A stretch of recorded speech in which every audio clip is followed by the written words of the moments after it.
3D shape चाहिए क्योंकि ये जूनियर वर्ग के लिए है, तो बच्चे 2D फिगर के बारे में जानते हैं। जैसे कि उनको पता होता है कि हमारे पास खेत है या गाँवों में खेत होते हैं और खेत में होती लंबाई और चौड़ाई, लेकिन जैसे ही मैंने लंबाई और चौड़ाई पे दीवार बनाई वो बन गया 3D फिगर और बन गया क्यूब और क्यूबॉइड, घनाभ और घन।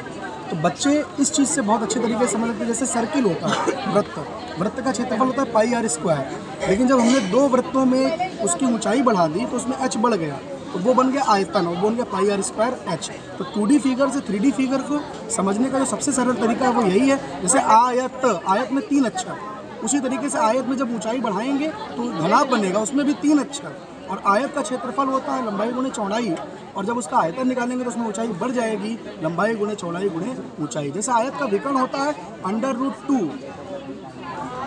वर्ग का विकर्ण होता है √2 गुणे भुजा, और जब वो घन बनेगा तो वो क्योंकि 3D फिगर बन जाएगा तो वो हो जाएगा √3 गुणे भुजा। तो आपको याद नहीं करना है, समझना है कि फिगर 2D से कैसे 3D बनता है। Thank you.